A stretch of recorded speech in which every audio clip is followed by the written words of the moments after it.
afternoon. Hey, we're here. I want to do something that's a little interesting because it's always challenging speaking right after lunch because everyone's like, So everybody just do me a favor, stand up for 1 second. Double? Yeah. You can put it outside, inside. That's good. There it goes. Double mics. And do me a favor, just put both hands right out in front of you about 6 inches apart. Guys and girls are putting 6 inches a little bit differently here. I'm just going to say 1, 2, 3, go. You just clap your hands together. Piece of cake. But when I say go. Okay, ready? 1, 2, 3, go. 1, 2, 3, go. 1, 2, 3, go. 1, 2, 3, go. Okay, I know it's a silly example, but we're just about to start talking about some of the patterns and some of the predictions that we have about AI. How fast do we pick up patterns like that and habits? Like it's like that, right? Within a couple of seconds, we do 1, 2, 3, whatever. But how many times do you hear no, like 1, 2, 3 times, and you start thinking the next person's going to say no? And the problem that we have in AI right now is that it's changing so damn fast that we're still operating like it was last year. And when we talk about AI today, it's going to be a little uncomfortable because I'm going to interrupt some of those patterns. And are you guys okay with that? Do me another favor. Just put your fingers together like this, wrap them together. Put one thumb over the other. I don't know if you knew this, but there was extensive psychological research that's going on that shows whichever thumb you have on top tells me something about you. So I don't know. Who's got their left thumb on top? 1, 2, 3, 4. Okay. So left supposedly says, psychologically speaking, that you guys are incredibly sexy. You're going to be incredible lovers. And you're going to have all the love and joy for the rest of your lives. It's going to be perfect, right? Yeah, she's clapping. Did you switch your thumbs? Brenda. She wanted to be sexy. Okay, now right thumbers, this is really good too, but this tells me you're not so much creative, but you're much more logical, and you guys are far more likely to become multi-millionaires. So it's like, do I want sex or money? Like, which one is it? Yeah, take the money. If I got the money, I could buy this. All right, bring your hands apart one more time. Now, here's what I want you to do. I want you to put your hands together, but as you do it, I want the other thumb on top. Ready? 1, 2, 3, go. Okay, how freaking awkward was that? Very. Super weird. So today, we're going to talk about some uncomfortable things, and I don't want to scare the hell out of you because a lot of people are scared about AI right now, but I want to give you a couple predictions that are, the original presentation was 20 predictions. The problem is, when I came up with the idea for 20 predictions, up until today, 7 of them already came true. Can we hear what we said? Yeah, well, I'll come back to them at the end, but yes, we can definitely do that. So everyone's cool with being a little uncomfortable, yes? Yep. All right, have a seat. Cool. Let's do this thing. Okay. So the way, if I'm sexy enough, maybe they'll give me the money. All right, so of course this is going to be a little awkward here, and there's a lot of text. I will give you these slides, so don't worry about too much, but one of the best pieces of advice I ever got going to seminars, going to conferences, doing this stuff, was not to write down what I say, but to write down what it makes you think of. Because that's going to be the value of you leaving this here today, is that like, okay, this gave me this idea, this gave me this idea. We were just talking about in his HVAC company, he's like, well, wait, I could do a chatbot, I could do a voice bot, I could do this. Perfect. That's exactly what I want. So we've got 13 predictions. And the reason we're talking about this here in this room today is because the difference in Amazon. Now, what's interesting, we've got two groups of people in this room right now. We've got the AI people, the Amazon people. Some of you guys are both. My true belief, let me step back for just a second here. When I go to a seminar, when I go to a conference, I can't stand it when someone treats me like a moron. You guys know what I'm talking about? You ever been to like the old Success big events where it's at the big convention center, and there's always that one guy selling stock software? He's like, "What do you do when it goes up? Sell. What do you do when it goes down? Buy." I'm like, "Great, yeah, that's simple." Anyways, so I'm definitely not going to treat you like a moron here today, but I'm welcome. You can ask any question you want to ask. There are no stupid questions. The only stupid question is the one that's unasked, right? However, the reason I put the program together today is because I believe that everyone in this room should not be just an AI person or a product person. I think you should be both. Service businesses, like selling AI as a service, is extremely profitable, and you can make a ton of money doing it. The challenge is, what do you do with that money? You should invest it in a product-based business. So this marriage that we've put together with Bashar and Aaron and myself and Luca and all this, the reason we kind of did this was strategic. It wasn't just like, what's the next thing we can sell to people? It was like, wait, what's the next logical thing that we can actually do? Because I believe you got to get a ton of cash in right now, just the way the world is going. You got to get a bunch of cash, and you need to invest it somewhere. And I truly believe, my personal opinion is, it's not real estate, it's not stocks, it's not crypto, it's businesses. I think that's the thing that we should all be investing in. Now, personal opinion, I'm an idiot, don't believe me for anything, for any reason. I'm not a lawyer, don't agree with me. Okay, so here's where we're at for this year in Amazon, which we've got about $88 billion in advertising that is going to go onto the platform this year.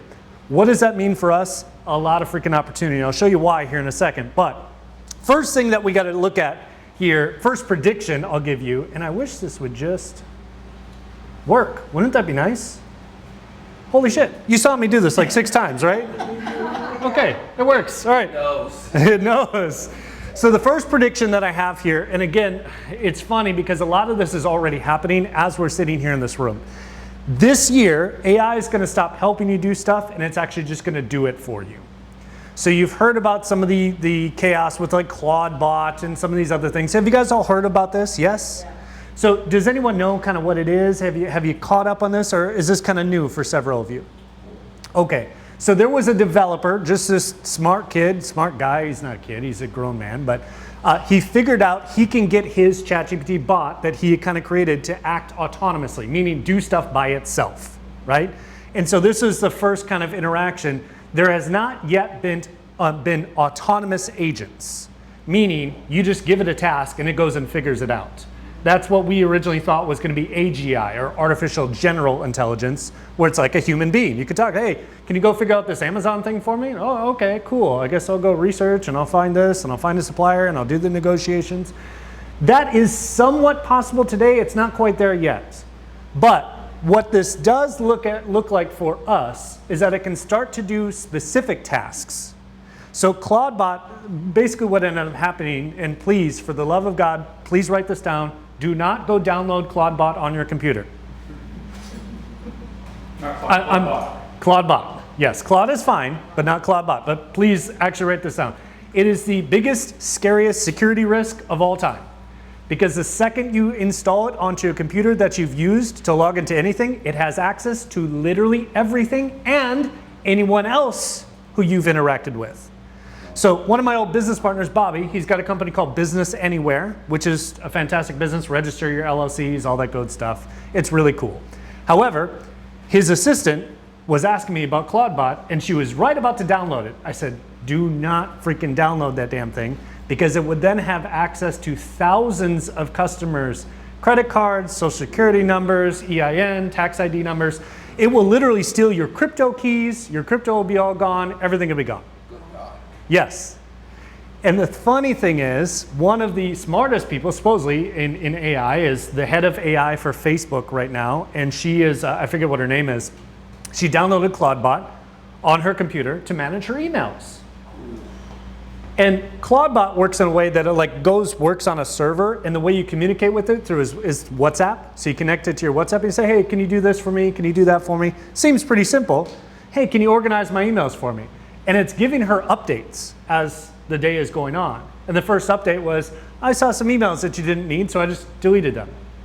And she writes back, wait, which emails were in there? Oh, they were in your saved box. No, please don't delete those. Oh, I'm so sorry, but I deleted the next group too. And you should see this text chain because it's hilarious.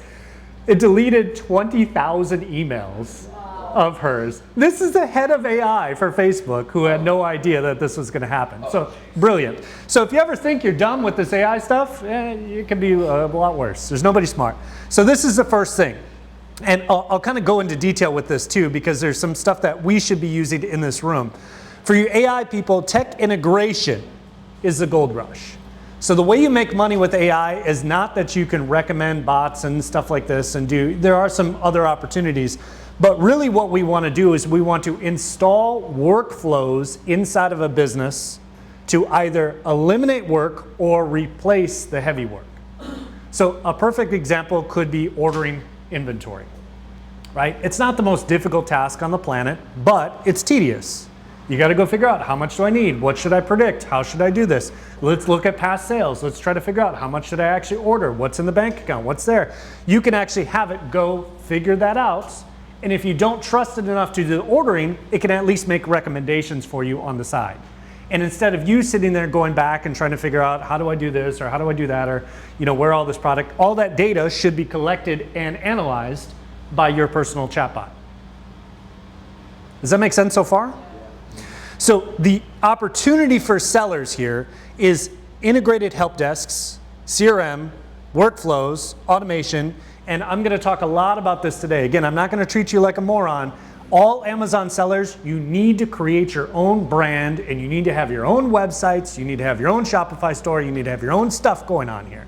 Because otherwise, Amazon has your business by whatever, the balls. Did you have a question? Please define CRM. Customer relationship management software.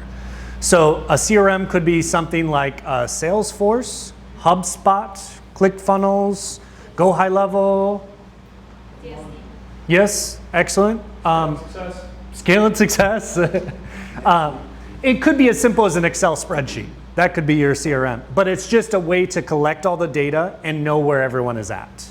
So every business needs something like that because here's the thing. If you had to make a sale tomorrow, if all you have is an Amazon store, and I'm not saying that's a bad thing at all, I think it's brilliant, but if I put a gun to your head and if you don't make money today, I'm going to kill your children and everyone's going to burn in hell, like how would you do it?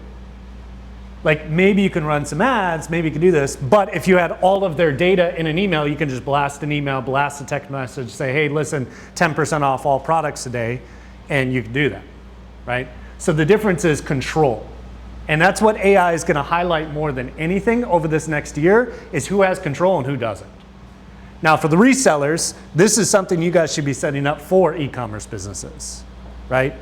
There's a big marriage in this group here. And one thing that we fail to realize is that we've got some really smart people in this room, in this community, and we don't often work together when we should be.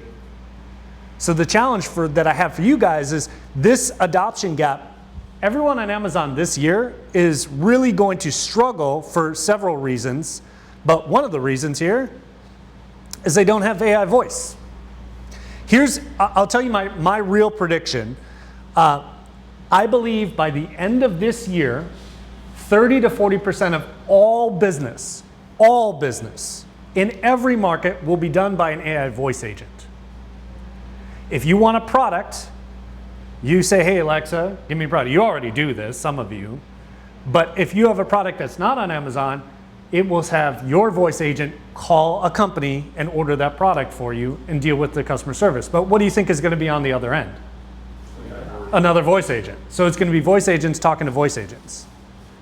And it'll be faster, more efficient, it'll be easier, it'll be less employees to take care of, less overhead, less everything, and it'll be just better than everything that we have now. So how does a voice agent learn what to do or know what to do? From training. And that training has happened over the last 60 years. So right now, the voice agents we just built one in a couple of seconds here. There's a company called 11 Labs that I really enjoy. You log into 11 Labs, you click, you put their website in, it will build the agent prompt for you. Is it perfect? No, you gotta go tweak it. You gotta make sure it says what you want it to say and all of that good stuff, right? So Rufus is already doing this on Amazon a little bit. The voice is not quite there, but Rufus AI is Amazon's AI agent, right? And again, they have control. So the challenge that I have for you here today is you need to take back some of that control because what's going to happen, Gary Vee talks about this quite a bit, and it was interesting when he originally said it, but he said it from stage a couple years ago, and I was like, that's kind of bullshit. And then I realized that it wasn't. And what he said was, you're going to go to your Alexa and you're going to say, hey Alexa, what's the best cereal to buy? And how does it know what to recommend? It could be other recommendations. That would be probably the right way, but it's going to be the highest bidder. It's going to be whoever outbids you on the advertising. Or whoever has the best generative SEO is the term, search engine optimization, but now we have generative engine optimization.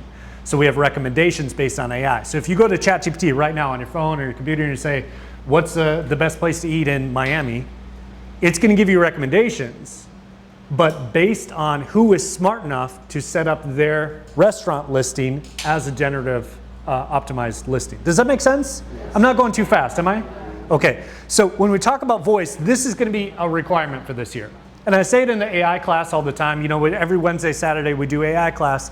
And I say it every freaking time. The two big opportunities for this year are review management and voice.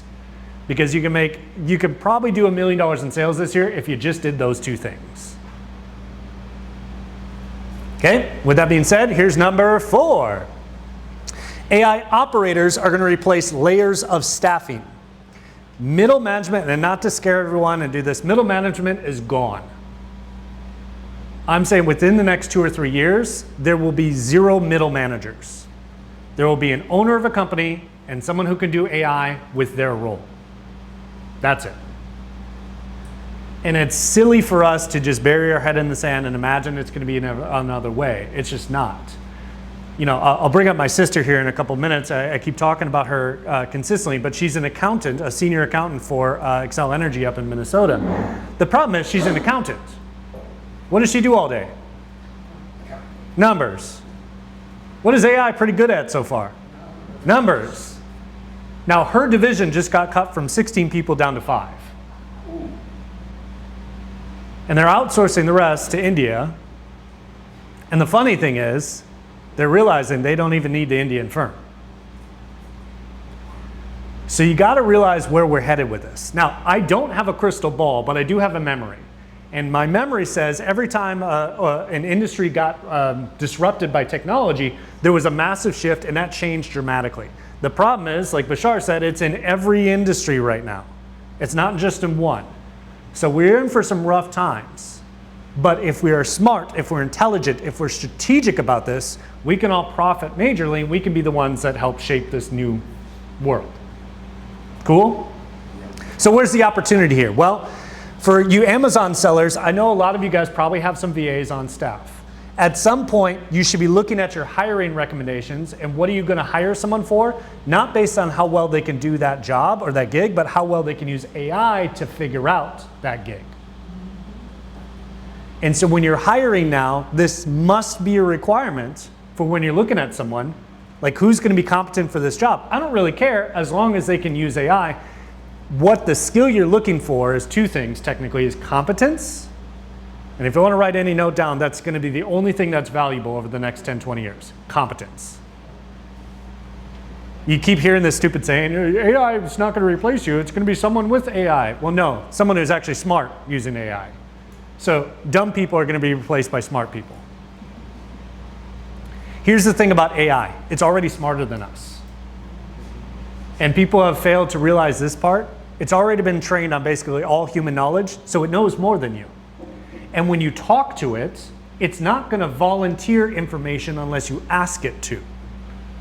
So what does that mean? When I go to ChatGPT and I say, hey, ChatGPT, write me an email promotion for this product. It's like, okay, boom, here it is. Well, that's kind of shitty. That's not very good. It's not very persuasive. Oh, you didn't ask me to make it persuasive. Okay, here it is. Cool. But unless you know what advertising and marketing and copywriting is, if you don't know David Ogilvy and Gary Halbert and Robert Collier, and if you don't know these names, then you don't know how to base it on copywriting. What's good copywriting? What sells? What doesn't? How do you use words to influence people to buy something? If you just say, make me a brand, cool. But unless you mention color theory and Marty Neumeier and all these branding experts that are out there that have created stuff, it's going to give you shitty generic stuff. And the reason I say smart people are going to replace dumb people, it's because the smart people read the books. They know the knowledge and they can have an intelligent conversation with someone that's smarter than them. You can say, well, but do you know this guy? Did you know this book? Yeah, I read the book 20 times before you finish the sentence. Here's the answer you're looking for. Oh, that's how I get better. So when we're talking about, you know, my clients, I always don't like to talk about the clients that I'm working with at the moment because I don't want you to compare your step 1 to my step like 82. I've been at this now for 4 or 5 years trying to build these things. And so when I'm charging $20,000, $30,000 for consulting and marketing and stuff with AI, the reason I can do that is because none of my stuff seems like AI. but I'm cranking out hundreds of ads at a time based on my feedback, based on my ideas, based on my stuff. Hey, in this situation, we want to use this, this example. We want to use this demonstration. We want to talk about this. Here's the pain point. Here's the community. Here's this. I'm not letting AI tell me. I'm telling it. And then it comes up with answers that are 100 times better than what everyone else is getting right now. How many of you, just show of hands, how many of you have already seen a Facebook post or an Instagram post that's clearly AI generated? Yeah. And the truth is, that's a dumb person using AI and not editing it. And they don't know how to interact with it. So again, I don't mean to sound flippant or mean or anything like that, but we have to understand that a lot of these jobs are going away. And again, I don't have a crystal ball, but I can tell you there's a large percentage of the workforce that's just not there. I get marketers that come to me all day, every day. I do copywriting. Should I be worried about my job? Yeah, you should. Well, no, this other coach said this and this. I'm like, yeah, buddy, but I got to be honest with you, you suck at copywriting. You took somebody's course who regurgitated from 12 other people who had courses, and you didn't actually go back and read the books from the people who have been dead for 200 years that were actually good at this stuff. That's why you're going to be replaced. Well, but there's other copywriters, but yeah, because they're good and you're not. Competence, right? So with this being said, Amazon sellers, make sure when you're hiring, don't just hire generic. You can hire generic, but make sure they have AI skills. And I can give you some examples of how to test that later. For the resellers, you got to position yourself as AI operations, not just as an AI implementer. Because AI implementers are a dime a dozen. You go on Fiverr for $5, $10, some dude from Bangladesh will set up a chatbot for you, and they'll be happy as a clam. Like, hey, this is great, cool. But the problem is, you could have sold that client a $5,000 chatbot if you knew the quality was there. If you were positioning yourself as rep. I think I've told many of you guys this in the past. When I left Tony, so I left Tony about, 3 years ago now, whatever it was, and I went back into consulting because I had bills to pay. Shit, okay, I can do some marketing consulting. I had a few people who were in line who were like, yeah, can you work with me? Can you do this? I did that. It was great. It was fantastic. But all of a sudden, my phone stopped ringing because people started to turn to AI instead of me. Not because the answer was better, not because the answer was right, but because it was not. They no longer had to send me a headline in the middle of the night and wait till I wake up at 4 in the morning to get an answer. They just got an answer. And again, to them, it didn't matter if it was right or wrong. It was instant. And so for me, I had to change my title, my positioning, and my pricing to start to acquire clients. For me, the pricing was a big issue. I was charging $5,000 a month. The problem is the clients I attracted were the bottom of the barrel. Not because they were bad people, but it was their last $5,000. And they wanted me to work miracles, meaning they had no budget for advertising, they had no budget for marketing, they had no team members to help, they had nothing, and they expected me to just run their entire business for $5,000 a month. That was a mistake on my pricing. When I switched to $15,000, $20,000, now $30,000, $35,000 a month, now I'm getting companies who already have teams of 10 or 15 people. I just tell them what to do and they crank it out. I can analyze all the data with AI faster than they can work. I can do it while they're, I can sit at my desk for a couple of hours and I can have everything done in 5 or 6 different brands, and that's it. But it's because I'm positioning myself as a fractional CMO. I am a chief marketing officer and I can take on multiple people because I have AI infrastructure. Does that make sense? Yeah? Okay, number 5.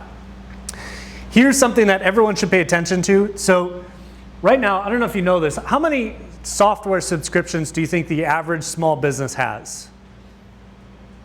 6, 10, 100, I guess. At the moment, supposedly, this is the latest study, for small businesses under 100 employees, they have a minimum of 87 software subscriptions. I was closest, but I went over. Yeah. For large companies, it's almost 900.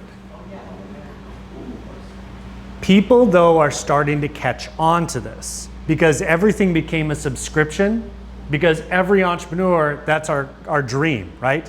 Holy shit, if I can open the door on the first of the month and I'm getting monthly subscriptions in and the bills are paid, like, what a relief. I don't have to go out and sell. I don't have to go hit the trenches. I don't have to work so hard. I can breathe. I can go on vacation. I can hang out with my family. I can do this because I'm getting that monthly fee and that monthly nut is taken care of. That was all of our dreams. The problem was, it was all of our dreams. So now every stupid thing, my refrigerator is on a subscription. It's so dumb. Like, printer ink and everything. So it's gone so far that people have gotten so upset now that they're looking at, how do I cut all of this? Same thing happens in AI. Like, it's not expensive to do AI, but it's death by 1,000 cuts. Right now I'm paying about $2,000 a month in random AI softwares because part of my job is to test them for you guys and make sure, is this good, is this bad, what's going on here? I get that, but for me too, I'm looking at, I was sitting right there, I canceled another $500 worth of stuff I haven't used in 6 months. I'm like, well, shit. So right now, I guess, and let's do this exercise, what's one software you need to cancel before we walk out of this room? Write it down right now. If I did anything but save you a couple of bucks right now, you know there's software that you should be canceling. And if you don't know, go to the credit card statement, and just scroll through. If you don't recognize a charge, that's one you should cancel. I just saved you a couple $1,000s a year. Cool? Invest it wisely. Okay.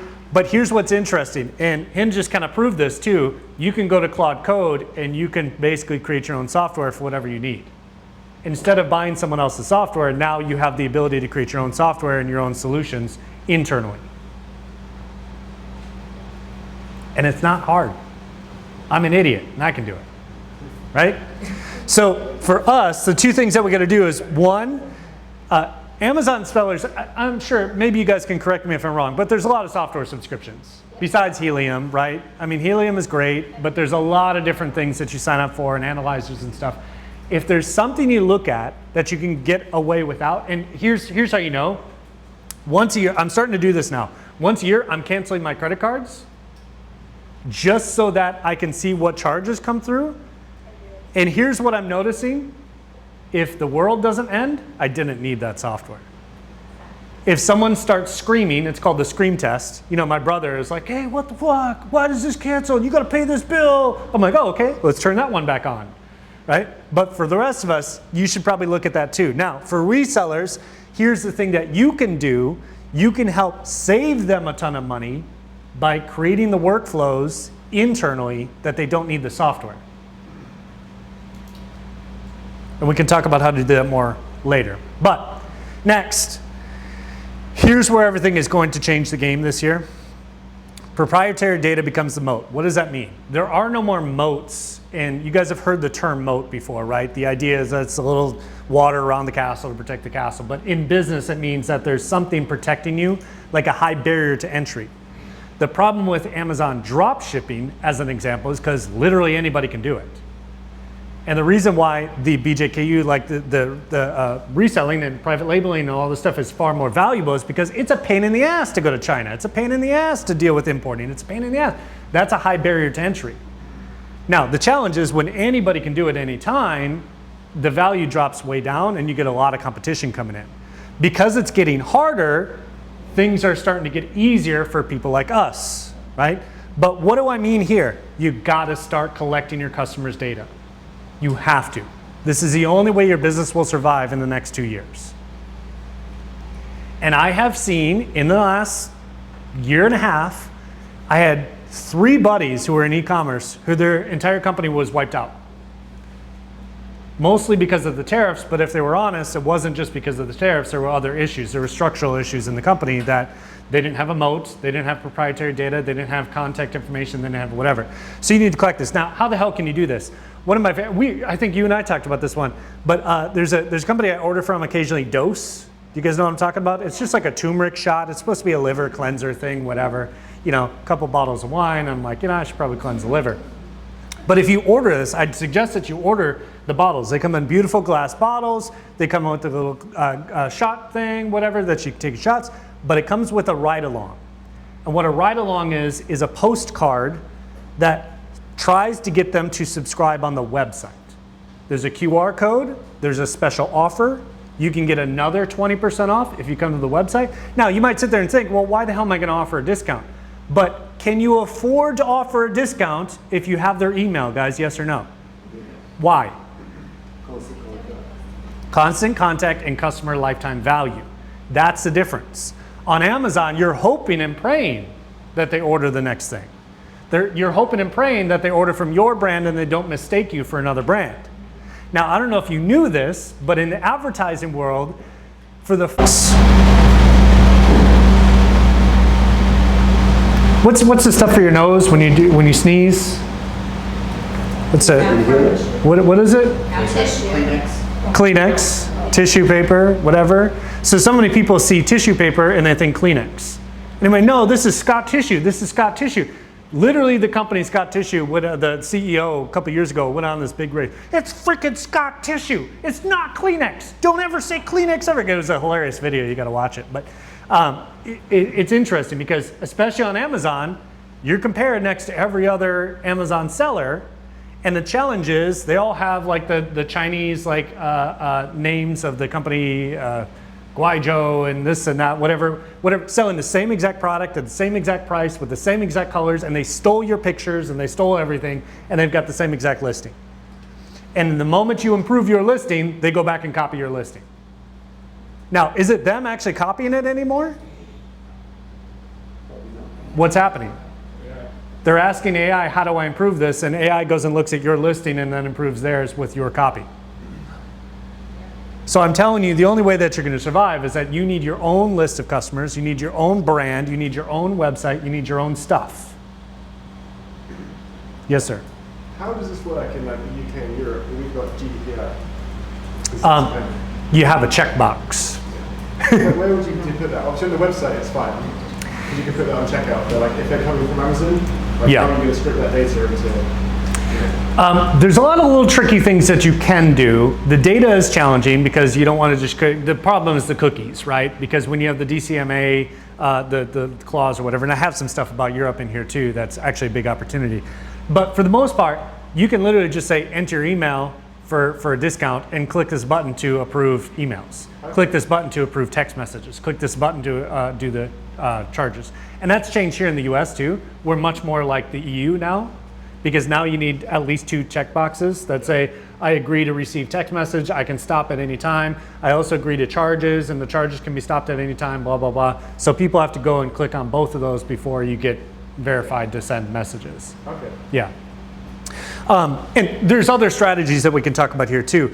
But here's what's interesting for all of us. 48% of marketing say first-party data growth is the #1 opportunity. Duh. 93% of customers say they lose trust in a brand that mishandles their data, which is the second piece of this. And for AI resellers, your job is to help them keep their data secure. The reason I went with the Go High Level, the whole scale and success platform, for me, is that I know that CRM, we were talking about this a second ago, I know the CRM is safe and secure. They've got a $60 billion budget. They've got 1,000 IT dorks that are in there making sure the data is safe and not going to get leaked. Whereas I could go onto Claude Code and I can create my own thing tomorrow and I can collect the data, but it's not safe, it's not secure.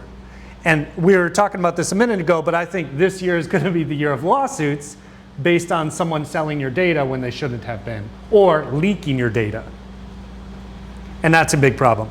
The last part is so 53% of customers are already saying they distrust AI-powered search results, which is an interesting number. I don't know if that's going to go up or down. I have an assumption that it's going to go down because the AI is going to get so good at recommending the products that you want instead of the products it thinks you want or the highest bidder, right? So Amazon's prioritize getting their email, SMS, repurchase behavior. One of my buddies is a good example. If you want to look him up, I'll tell you this secretly here, Antler Farms. He's got a supplement company. Supplements are a dime a dozen. He's doing about $200K a month on Amazon. He's been doing about $400K a month on his website. Antler Farms. Antler, yeah. His main product is deer antler velvet. It's like a testosterone replacement. But he also has a bunch of whey protein and stuff and all that jazz. So, yeah. So again, for resellers like us, we want to help them build systems to organize that and helping create ride-alongs, helping them create QR codes, helping create the automations that when someone does scan that QR code, that we gather their information, they get follow-up email sequences, SMS sequences, they get reminders, they get segmented properly, that if they order deer antler versus whey protein, that they go on a different list, and that's much more valuable. Make sense? Okay. Again, am I going too fast, guys, or are we good? Okay, so here's another interesting one. This is something for all of us here. We know that there's not a single company on the planet that has enough content on social media. There's basically now 8 social media platforms that matter. If we were doing it right, we should be posting on every single one of them multiple times per day, always.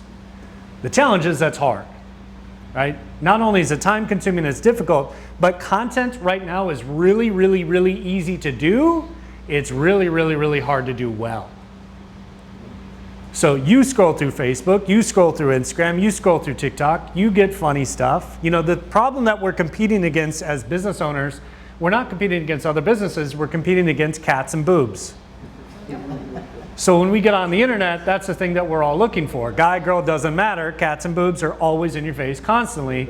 And that's much more entertaining and interesting than what whey protein you have to sell me, right? So the 3 E's are really important if you want to write them down. Entertain first, educate second, empower third. Entertain, you gotta capture someone's attention, and you do that with entertainment first. Then you educate them, and you always empower them to take an action.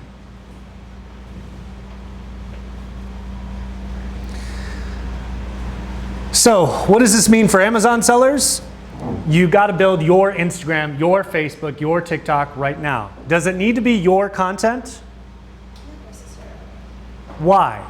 Because you can take content that other people have and then comment on it. Correct. You can do that, number 1. UGC is a phrase, if you've not heard about this, it's user-generated content. It's some nerdy influencer that says, hey guys, welcome back to my channel. I got a new phone and you really like this phone. Let me show you what it does. It's great. They all have that same voice. It's, you know what's funny? They did a study last week and they found that Harvard did this study and they found that it's an actual shift in the language in English because there's this tonality that they're all trying to copy and model and they don't even know it. So now they're starting to pick it. So Gen Z is picking up these language cadences, which is, it's hilarious to me. You know I gotta get the ramen. Anyways, so for you guys, basically you gotta create that. Now, if you wanna write down one AI tool that you can use to do this, it's called ARC Ads, ARCADS. ARC Ads creates fake AI generated people to read a script that you tell them to read and they look real. There's really no difference between some nerdy influencer and you running that. So it's a little pricey when you first look at it. It's like $100 a month or whatever, and you got to pay for credits and stuff. But in the past, how much did you pay Pages before to promote your content? $300,000-$400,000 a month to basically do promotion for BJKU. And that brought in, I mean, obviously it brought in, it did well. So that was user-generated content. Hey guys, make this post or post this post for me or do that. That was how they got that. So for those of you guys who are selling on Amazon, one of the ways that you actually gather this information out, gather these people, is because we can use these AI algorithms against its own giant corporate overlords that we have these days. If someone is interested in a product, Facebook is damn good at knowing that you're interested in that product. Why? Because they're literally always listening, even when your phone is off these days. It's scary as all hell, but for us as business owners, we might as well use that. Yes, sir. So with that, if everybody has their own accounts and we're all going through it together, wouldn't it benefit the group as a whole to use each other's content and trick algorithms that way to like actually use our internal stuff and keep it all under the same funnel for the most part? And then you do that outside sources as well, but brainstorming that out loud, it would make sense, right? Yes, and that used to be how it was. You don't need to do it anymore. You can do it all by yourself. Right. So it used to be you gather 10 or 15 people together and you all cross promote all your products and services. Now you just create 10, 15 fake people and do it the same way. And it's more effective. So yeah, yes sir. So you mentioned that ARC Ads does like a content generation very well. Is that similar to how like Ojoy can create like videos and stuff too? Yep, yeah. It's more realistic and it's specifically for UGC, user generated content. So it looks like, you know, Bashar even has videos like this. You don't even know if he's actually on camera because he's off in a circle and he's got the little green screen behind him and he's like commenting on an article or a video or whatever. Most of those videos online right now are fake. Most of them. So when you realize that, it's like, oh, okay. But they still feel real, so people still do it, right? So for the resellers, you got to help them with this process, right? Basically, content generation is going to be key. And if they don't want to say, listen, a lot of people in the AI world, they're like, why would I pay someone to install this for me? Because they don't freaking want to do it. Any of you guys want to go create 100 ARC ads tomorrow? No, just pay one of these guys to do it. They'll do it. Okay, number 8, we're almost done here. How are we doing on time? We're doing good? Okay. Here's where I think you can really benefit. I don't know what's going to go on with the tariffs. I don't know what's going to go on with the election. I don't know what's going to go on with politics. I hate all politics, all politics, dumb, crazy. However, like I said, 3 of my friends went out of business because of the tariffs. Here's what I see. I have a huge man crush on a guy named Peter Zeihan. If you get the chance to watch or read or listen to any of his stuff, he is a geopolitical strategist. He is the guy that focuses on inputs and outputs. What I mean is, where does fertilizer come from? And what's the next most likely war? Well, he pinged Ukraine 10 years ago. He's like, we know this is going to happen because Ukraine has the highest fertilizer, has the highest phosphorus content, has the fourth largest grain producer in the world. They also have the most neon gas. They also have the most helium gas. It's like all the products. Peter Zeihan, Z-E-I-H-A-N. His book is, he's got a couple books, but the favorite one that I have of his is The End of the World is Just the Beginning. It's dense, but here's what I think in America. Handmade, custom, local stuff. Made out of metal, wood, and leather. That's dramatically different than the Chinese supply chain. I had one of my buddies, he does paddle boards, inflatable paddle boards. You guys might have seen them on Amazon. During COVID, obviously the shipping containers went from 6,000 a container to 36,000. It almost put him out of business. Because he had to buy inventory because people were buying paddle boards. They're like, well shit, it's COVID, let's go outside, let's have some fun, let's get some fresh air. So they go paddleboard, but now he couldn't keep them in stock and he had overpaid. And then he had 2 years worth of supply that he had overpaid for, so he's paying 36,000 a shipping container. Now he had all this stock that he couldn't charge less money for because he was losing money on every sale. So I might suggest, I'm never going to tell you what to do in your business, but I might just say that I believe an internal supply chain in the US or Canada or Mexico is going to be far superior to a Chinese trade. Now, you shouldn't stop doing what you're doing, clearly. It's already working, so keep doing it. But I would set this up as a backup. Cool? Number 9. Search engine optimization is already kind of dying. The challenge is most people now use already, this has happened in just the last couple of months, more people now use ChatGPT to ask about products or services than they do Google. So what you used to do with Google, now you need to do with ChatGPT. Am I moving? I'm just gonna start running in circles. So what this means is your listings on Amazon must be optimized for Rufus, not for Google. And there is a difference. If you want, you can just go to Claude or ChatGPT and say, I need to optimize for Rufus, what do I need to do? And it will tell you.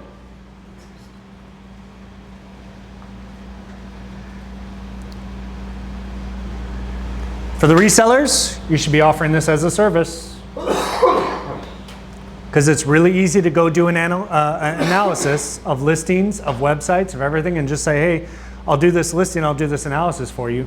And one of the easiest ways to get clients is to send that person an email that says, I did an SEO analysis of your website, you're not showing up on ChatGPT, you're not showing up on Google, I can fix that for you, here's the analysis, here's the things, do you want me to do it? Yes, sir. So can we use Amplify to scrape businesses in Amazon and send out emails to them offering the service? Yes. There is an Amazon store scraper on Apify. Okay. Does that one make sense? And do you understand what I mean about optimizing for Rufus, not for SEO, right? because there's different rules that it works by, and there's different ways that it ranks things. So I think at this point, I'm pretty safe in saying that you should just go back through every one of your listings immediately and optimize for Rufus, because it's like, I guess 38% are now handled by Rufus already. So that's a pretty high number. So number 10, I think we got 13. So we're almost there. Hyper-personalization becomes the new standard, not a feature. So we've all seen the stupid emails that it's like, hey, first name, and sometimes it's like screwed up. It's like, hey, percentage sign first, dot name, dash, like, okay, they ruined the entire illusion. So that doesn't work anymore. However, what we can do now, and I've already started building this for our AI students, is we can do a hyper-personalized search and have it create custom emails for every single person on your list. What it does is it goes out and does a search of their LinkedIn, Facebook, Instagram, sees where they live, sees what school they went to, what's their job, what are they doing, creates a fun fact that connects you to, because it already knows about you, and sends them an email based on that, and not a corny, cheesy one like, we went to the same school. Yeah, there is some of that, but it allows you to personalize cold emails. And same thing for customers on Amazon. If you had their customer purchase data, which you should say, hey, I see you haven't ordered ginseng in a while. Do you want to get some? And now every single individual customer that you have has their own unique experience with your business. I used to do this because we use Marketo in Salesforce, so we Yeah. get like contact level data. But then to personalize it, we used to put essentially like a CSV into Photoshop. Yep. Get all the names printed out as an image, so it was very spoke to them, and then just chuck that in. Yeah. That worked really well. Yeah. Alex Ramosi did one of these too. If you guys saw, he would do all of his sales videos that he would record the same video, but he would just have 11 Labs change the voice, that was trained on his voice, it would change the name. So hundreds of videos were going out, and they thought that they were saying, hey Bob, hey Bill, hey Susie, hey Sally. Like it would literally just do that every single time. That's an app that I was using for my kids with Santa. Yeah. And the beard would cover his mouth, so he'd be like, hi Michelle, hi. And Yeah. I'd be like, wow. Yeah. The kids would loved it. Yeah. That was going on for years.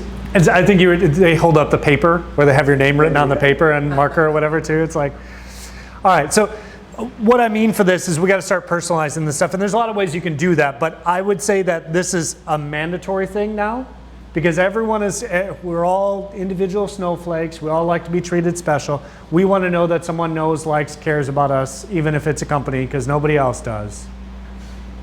Nobody loves me. I can't wait for Facebook to tell me it's my birthday.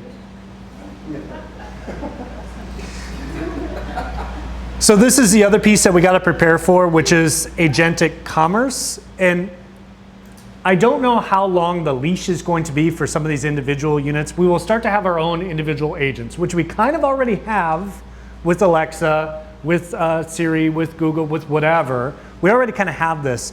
But at some point, it's going to start requesting what are your preferences, and it's going to learn you and order things without your permission, as long as you give it that permission. And that also means that we no longer optimize to sell to people, we optimize to sell to robots.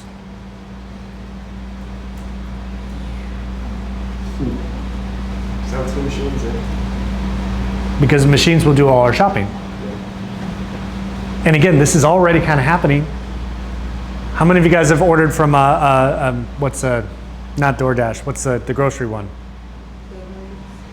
Yeah, Uber Eats or Instacart or whatever. You guys all ordered from some of these? Macy's yesterday, we sent an email. They have their AI shopping agents. Yeah. So now you just type what you need and it will shop for you. Yeah. And receive it yesterday. It's not coming, it's here. So the reason we're having this conversation is because you need to know what's already happening in the rest of the world. Because the big challenge that we have here, is this the right slide? Yes, here it is. Here's the big shakeout. This year, there's only 165 new sellers on Amazon. 165,000, right? But that's it's lower than, what was it last year? It's the lowest in a decade, but I thought it was a bigger number. 70%, 60% less? You guys tell me. Either way, 165,000 new registered sellers on Amazon is the lowest they've had in over a decade. Now you might sit there and you might strategically say, oh my God, that means Amazon is dying. No, it means that the moat is getting bigger and it's getting harder, so the people who are left over are going to take all the market share. And this is one of the biggest opportunities this year on Amazon, in addition to using the AI stuff to superpower this. Is that making sense? So the one thing that's going to be interesting here that you got to watch more than anything is your profit margins. Because yes, the Amazon fees are going to go up. Yes, advertising is going to get more expensive. Yes, you're going to have to compete with real killers that are out there. And you can do that, not a problem, because you have superpowered AI to help you do all this. However, you're going to have to watch some of these numbers. So the one thing here, it says, you know, you should double down. I'll give you these slides again so you can read through all my details are here. But if you've got a little bit of money, you've got a little bit of leverage, you're going to be the one that's going to survive, and you just got to go at it hard right now. Like not tomorrow. Like if you're not on Amazon right now, you guys need to get there now, right? And if you're not using AI for Amazon right now, you need to do it now. So this says, so the note that I put down is that struggling sellers are like a good gold mine for us AI resellers because we can help them turn it around. The one thing that I'm going to suggest there is it might be challenging to get money from them because they might not have the cash. So one thing you could do is potentially partner with them. I used to do this. I made a fortune doing it. Whatever you're at right now, I'm going to help you increase, and I just want 10% of the increase. You're making $1 million right now? Cool. Just give me 10% of everything I make you over $1 million. And I got some big paychecks for that. And resellers, you could be doing the same thing. And last one. This is more about the EU stuff. If you want to get really advanced here, especially some of you with dual citizenships, lucky, being a consultant for compliance is millions and millions of dollars.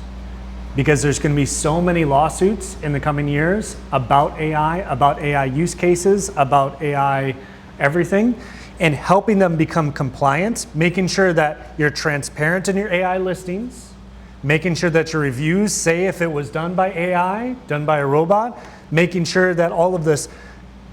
Here's what I've learned already. Nobody gives a shit if it's AI or not. They just don't want to be tricked. Nobody cares if AI picks up the phone, but when it pretends to be a human being, that's when they get pissed off. They say, hey, I'm Johnny, you know, Steven's AI chatbot. How can I help you today? They don't care. And a lot of people think that they did, but how many of you guys prefer self-checkout over a regular lane these days? Anybody? You know what's funny? We were actually trying to get an appointment with a chiropractor. We called two clinics. One of them was an actual person, one of them was the AI. My wife hung up the phone with the real person and she called the AI because it was just a better communication. Yeah. You know, because the real person was just like messing it up. It's like, oh, I have this and I have that. It's like, you know what? I'd actually rather go talk to the AI. Yeah. I was one of the boomers who would go to Target and I don't work here. I'm not checking myself out. Like, this is bullshit. Now I can't stand to go to a checkout lane. Like, they don't even bag my stuff right. Get out of the way. Let me go to the self-checkout. I'll do it myself. Not to mention some people, when you go to the checkout line, they have an attitude like, Yeah. someone just wrong there. It's like, at least pretend to be. Yeah, pretend to be happy I'm here. Jesus. Your negativity is bringing me down. So this just popped up. So the EU just started enforcing a lot of these AI rules now. I would highly recommend you pay attention to those because they're coming to the US. And if you understand those rules, people will pay you a fortune just to tell them what the rules are. What do you think lawyers get paid to do? They just talk bullshit all day long. But they know the bullshit, so when they talk it, it makes sense, right? So this is something that could be a massive opportunity. But for Amazon people, make sure your stuff is on point. If you need help, ask somebody, right? For Amazon or for AI resellers, make sure you learn the rules, understand them, talk about them every day. And here's what I would do. Here's the hack, the trick. You go on your walk in the morning, you say, hey ChatGPT, hey Claude, catch me up on everything about the FTC, catch me up on everything about AI regulations in the next 5 minutes. Just do a voice download, just teach it to me. and just spend a couple minutes a day just listening to the AI voice tell you what's happening. Instead of trying to read through 8,000 documents and instead of trying to understand the laws, just say, hey, I don't quite understand that. Explain it to me like I'm 5. Okay, cool. Can you tell me how that applies to Amazon sellers? Hey, can you tell me how that applies to website owners? Can you tell me how that? So, last slide here. Here's the window open, but it won't stay open for long. The best time to build with AI was last year, but the second best time is today. So, I know that was a lot. I hope I didn't just break your brain. I finished right on the hour, but do we have a few minutes for questions? Hit me. Can we go to number 3, please? And this is Rashard and Han. Okay, as you were talking about SEO, then SE generative, right? Yep, so there's SEO, GEO, and AEO. Right, so when we type in things into ChatGPT, right? Yep. The restaurant shows up, it's because they positioned it to show up. Correct. How many Amazon sellers, if you're selling a product, right? A vitamin, a protein, a widget, a table, or whatever, have positioned yourself to, when they type in ChatGPT, to show up. Has that happened yet or no? Not- Yeah, it's happening now. Okay. But not all of them. Yeah. So for example, I have to sign up with ChatGPT and put my brand, what I'm selling, and you sign up in their platform, then you start showing. Because at first when ChatGPT started, 2 years ago, I used to put like the search term, and I would pop up first 3 or 4. Then I figured out like last year, the end of last year, it's not the case. Yeah. I'm not showing. And it was one of the seller podcasts that they mentioned you need to sign up your business Yep. with the ChatGPT. So if you have a business, go to ChatGPT. They have a place where you can register your brand. Then you optimize your listing for that brand and for ChatGPT. When people are start looking for the product, your brand will come top page. So I did it, and it was like now when you Yeah. my search term, it will pop my. Now, do you send that though to Amazon, or you send it to like your TikTok shop or your personal website? Obviously, you send your personal website. Right? Technically all, yes. So yes, you got to sign up on ChatGPT. Claude does not have the same feature yet, but the way they pull that information is basically it does Google searches, Yahoo searches, Bing searches. It searches and crawls the entire internet. So it's even more vital that you have your own website with your own branding that has positive AI generated information optimized for that, and the Amazon listing. So what you would want to happen is if someone asks for your product, it shows up on ChatGPT and Google at the same place. And on Google, it shows up on your website and Amazon at the same time too. So that would be the ultimate. And if you have Shopify, you will do. No, I was just going to say that we have the AI visibility tracker in SmartScan, and I'll be presenting on it tomorrow. So Fantastic. we'll go deeper. Rufus. Excellent. Yes, sir. It's a bit of a downer of a question, but my prediction is a bit of a worry. If AI becomes so prominent, as it will, and it wipes out the middle class, where does that really leave like business and Amazon? And who are we selling to in that sense? Rich people. Yeah. That's where I was pitching my stuff. But that's already happened though. Yeah. Because if you look at, there is no more middle class, especially here in the US. You know, it's funny in this, you know, high ticket coaching world, it's high ticket coaching people selling high ticket coaching people other high ticket coaching stuff. And I buy that stuff all day long. I'm like, oh, you know how to do AAO better than I? Okay, I'll pay you $5,000, $6,000. Teach me how to do that. Let me do that. Oh, hey, you know how to do Amazon? Okay, I'll pay you 10 grand. Like, help me set up the account.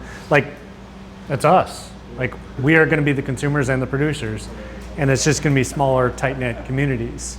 You know, we talked about housing. Like, who the hell is buying housing right now? Nobody. But beyond that, it's like only wealthy people, you know? Yeah.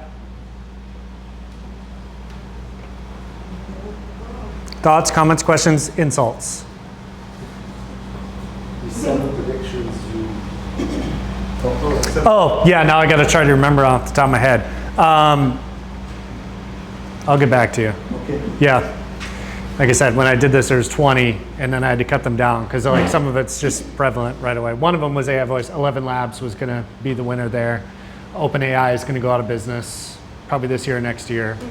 Yeah. Yes, sir.